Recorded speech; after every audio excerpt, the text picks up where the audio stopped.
Salut la commu de l'Empire Écarlate, comment ça va? On se retrouve pour notre petite review d'épisode habituel sur la série Andor.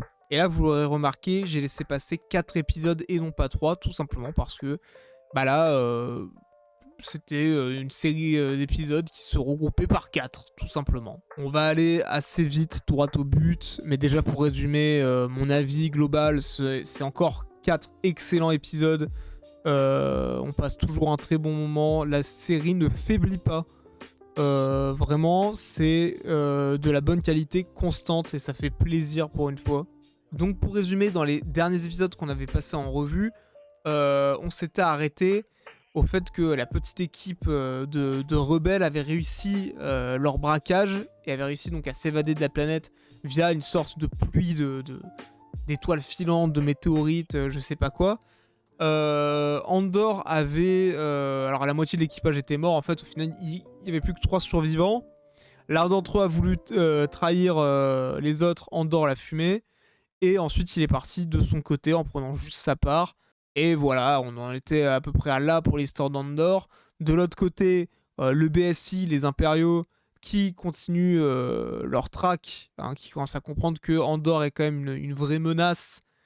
Et donc qui envisage sérieusement de le chercher. Et le côté politique, entre guillemets, prémisse de rébellion, avec Mon Mothma, qui est en train de se demander comment faire pour monter son coup, quoi. Donc je vous disais plutôt que les impériaux avaient commencé à comprendre la menace qu'était Andor, mais c'est plutôt dans l'épisode 7 que ça va se passer. L'épisode 7 où en soi il ne se passe pas énormément de choses, mais un épisode quand même très sympa.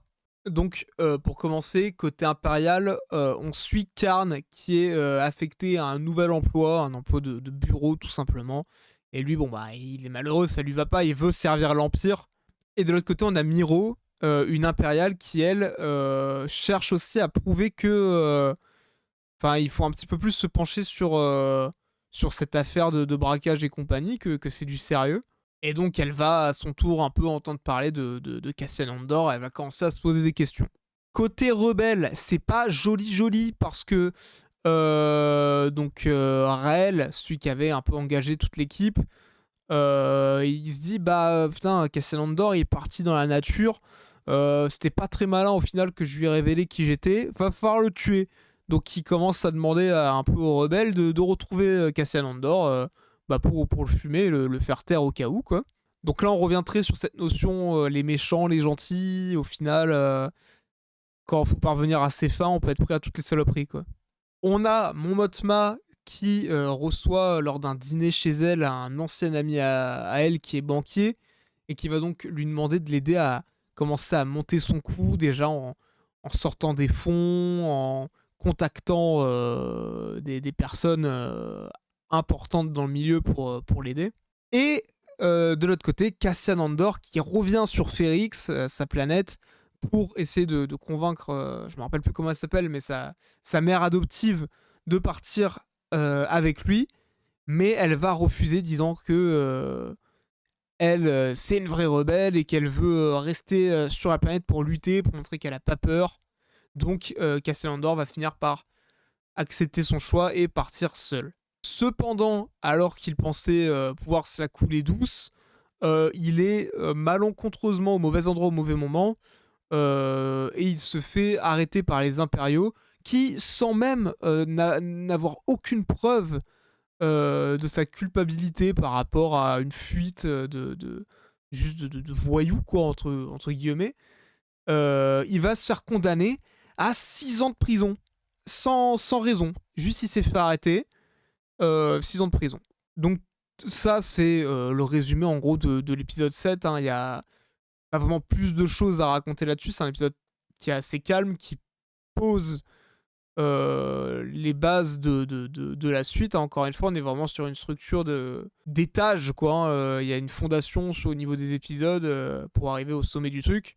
Et donc, dans l'épisode 8, Andor va être emmené dans une sorte de prison, une espèce de camp de concentration un peu. Et il va donc être chargé de travailler dans une sorte d'usine où ils construisent du matériel impérial. Et cerise sur le gâteau, Andor apprend que suite au braquage qui a eu lieu, dont pour l'instant personne ne sait qu'il est lié, hein, mais suite à ce braquage, toutes les peines de prisonniers ont été allongées. On a dans cet épisode Miro qui va interroger Karn pour lui soutirer un peu des infos sur l'affaire de Ferrix. Karn va essayer un peu de tirer son épingle du jeu en lui demandant de devenir son associé, parce que Karn veut remonter les échelons, il veut pas rester à son travail de bureau, mais pour l'instant Miro à ce moment-là refuse. Sur Ferrix, ça tourne plutôt mal, puisqu'on a Vel et Cinta qui étaient donc, si je dis pas de conneries, les alliés rebelles de Andor pendant le braquage, qui donc sont envoyés sur Ferrix pour le retrouver et l'éliminer. Et parallèlement, on a la mère adoptive d'Andor, Marva, qui va tomber malade, ce qui va du coup pousser Bix, l'ami d'Andor, à essayer de contacter Raël pour essayer de retrouver la trace d'Andor. Mais malheureusement, elle n'aura non seulement pas de réponse, mais en plus elle va se faire repérer par les impériaux. Dans cet épisode, on a également le retour de Saw Gerrera, que Luten va aller voir. Ils vont plutôt se friter entre eux, ils ont pas la même manière de vouloir se battre contre l'Empire. Donc voilà, petit caméo de Saw Gerrera, je sais pas si on le reverra dans la série, on sait qu'il est dans Rogue One, mais en tout cas très cool de le revoir, quoi. Dans l'épisode 9, les choses commencent à être un peu plus sérieuses, puisque du côté de la prison, c'est un peu la panique, ils apprennent qu'il y a tout un secteur qui a été exécuté, et personne ne sait vraiment pourquoi. Donc c'est la panique, mais ils vont quand même, eux, tenter de bosser au mieux pour être efficace et pour vite sortir d'ici. Malheureusement, dans l'équipe d'Andor, il y a une personne âgée, Ulaf, qui commence à vraiment plus trop avoir la forme, qui est plus du tout efficace au travail. Et ce personnage va finir par faire une attaque cardiaque qui va tout simplement conduire à sa mort.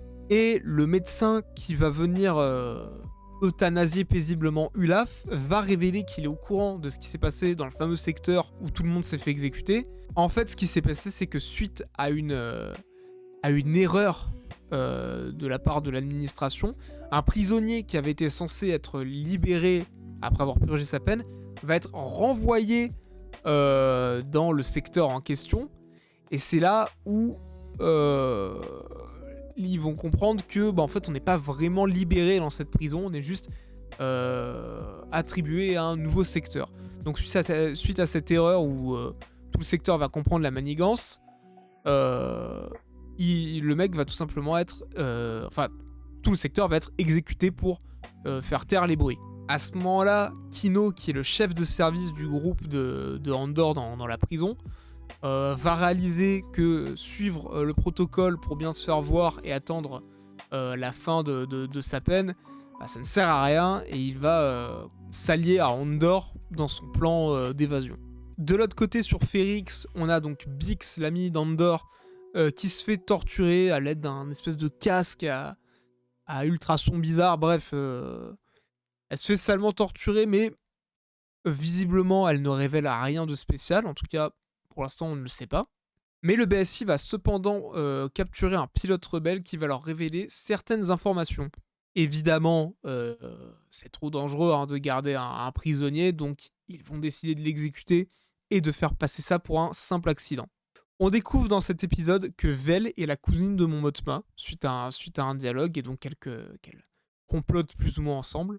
Et parallèlement, Mon Mothma continue de travailler avec son ami banquier afin de trouver une solution pour collecter des fonds pour soutenir l'Alliance rebelle. Ce dernier va alors lui dire qu'il a un contact qui pourrait les aider, mais Mon Mothma a l'air plutôt réticente.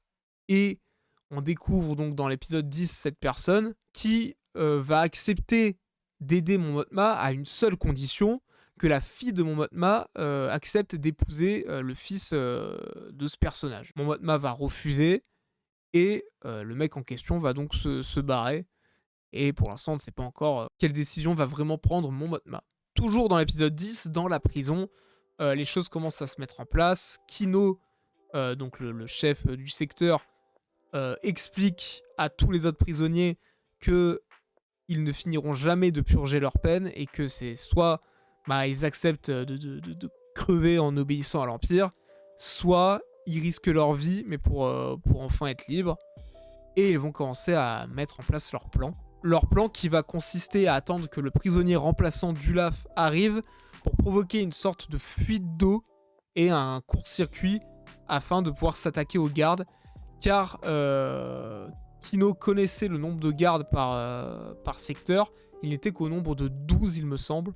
Donc un nombre totalement insuffisant pour lutter face à tous les prisonniers. Le plan fonctionne, malgré certaines pertes, et tous les prisonniers prennent le contrôle progressivement de chaque niveau de la prison, sous le commandement de Kino, qui au début semble perdre confiance en lui. Il semble déstabilisé à l'idée de se dire que c'est lui qui va devenir le chef de toute cette révolution, mais Andor lui explique qu'il n'y a que lui qui a la carrure pour diriger une telle révolte. Alors que toute l'évasion semble se passer plus ou moins bien, ils arrivent à la sortie. C'est une prison qui est en fait au milieu de la mer, mais il y a des terres assez proches. Donc tout le monde saute à l'eau et part à la nage, sauf Kino, qui est tétanisé et qui va expliquer en fait que il sait pas nager. Donc il va rester sur la prison en fait. Il est coincé, le mec, faut faire quand même un très gros plongeon et nager quand même un bon kilomètre à mon avis. Enfin je sais pas, c'est pas très clair la distance qu'il y a, mais il sait pas nager, donc il est niqué quoi. Et là c'est vraiment hyper... Enfin, tu sens quand même le drame du truc, quoi. C'est tout ça pour au final se rendre compte que non, il peut même pas s'échapper. Donc il est plus ou moins condamné à se faire capturer, quoi. L'épisode va se conclure sur une révélation qui est que l'un des membres du BSI est en réalité une top au service de Raël Luten. Et donc on va avoir toute une séquence où cette top va expliquer que lui, il est un peu à cran, il prend beaucoup de risques alors qu'il vient d'avoir sa fille, qu'il est marié, tout ça, et qu'il aimerait juste raccrocher aussi bien du côté impérial que du côté rebelle. Mais Luten va lui dire non, en fait, vous êtes trop précieux, vos informations, elles sont vitales pour nous, vous êtes un héros, et on a besoin de héros comme vous. Et malgré un discours très motivation, vous savez, les motivational speech, malgré cet air héroïque que le discours veut prendre, il y a quand même cette sensation de le mec n'a pas le choix. Il est coincé, il est prisonnier de cette vie qu'il ne veut plus, et il pourra jamais profiter pleinement de sa fille et de sa femme, quoi. Donc malgré vraiment il y a toute une ambiance héroïque, le discours et tout, on montre tous les personnages en mode putain waouh, il y a quand même ce truc un peu amer, genre voilà, vous êtes un héros mais vous devez vous sacrifier entre guillemets, quoi.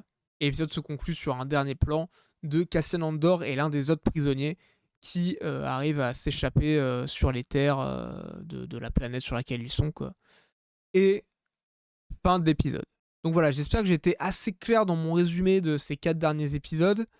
Encore une fois, ce que j'en ai pensé, c'est qu'ils ont tous été très bons. On a vraiment cette progression que j'expliquais au début de un épisode qui va poser les bases d'une intrigue et l'évolution qui va se passer progressivement pour arriver au cliffhanger. Et il y a un très bon équilibre entre les différents groupes de personnages qu'on peut voir. Tout le côté, on va dire vraiment intrigue, action avec Andor et l'arc de la prison que j'ai beaucoup aimé. Et le côté aussi politique qui est au final je trouve très bien dosé, parce que effectivement sur la longueur ça pourrait être long et chiant, c'est que du blabla, hein, en fait il se passe aucune action de ce côté là, mais en fait chaque faction a le temps d'écran nécessaire pour qu'on puisse avoir pile la bonne dose. Je sais pas si c'est clair ce que je veux dire, mais voilà, on n'a pas trop de politique, mais suffisamment pour que ce soit intéressant et que ça fasse avancer le récit. Pareil du côté impérial, c'est un peu plus, entre guillemets, péchu, c'est les méchants, c'est les impériaux, mais c'est quand même que du blabla, donc on en voit un peu plus, mais toujours bien dosé. Et puis Andor, on a pile la dose qu'il faut pour avoir de l'action sans pour autant trop en mettre, pour qu'on ait envie d'en avoir plus justement. Et chaque épisode arrive à compléter ce qu'on a eu avant, quoi. Je sais pas si c'est très très clair, mais vous avez l'idée. Donc en termes de réalisation, en termes de musique, à ce point de vue-là, ça reste du très haut niveau, c'est constant, il n'y a pas vraiment, encore une fois, il n'y a pas de mou. C'est vraiment une merveille, cette série. Il reste malheureusement 2 épisodes, donc on fera la review à la fin de la série, et on fera une critique, je pense, générale, même si je pense que vous commencez à comprendre, hein, à 2 épisodes de la fin, que ce sera un avis, à mon avis, positif. J'essaierai quand même de prendre un maximum de recul, mais honnêtement, jusqu'à présent, c'est la première série où je me suis vraiment pas remis en question ensuite. Enfin, dans le sens où j'ai pas changé d'avis. J'ai réfléchi et j'en discute. Et c'est toujours vraiment bien. C'est toujours vraiment excellent. Alors, encore une fois, je le dis, ça ne peut pas convenir à tout le monde. C'est une série très, très posée. Mais c'est la qualité au rendez-vous, quoi. C'est constant, il n'y a pas de fausses notes. Les mecs savent ce qu'ils font. Il y a un début, une fin. Ça va quelque part, cette histoire, quoi. C'est cohérent, c'est concret, c'est réaliste. Donc écoutez, on verra bien ce que la fin de la série nous réserve. Est-ce qu'il y aura une suite? On verra, aucune idée. Moi, je suis partisan de rester sur une bonne note et de pas prendre le risque de faire la saison de trop. On verra comment ça se finit, hein. Peut-être que je vais en vouloir encore, hein. J'espère, en soi. J'espère qu'ils seront suffisamment bons pour me donner envie de leur faire confiance pour une nouvelle saison. Mais on verra bien. Sur ce, mesdames et messieurs, prenez soin de vous. On se retrouve d'ici peu de temps. À bientôt et que la force soit avec vous.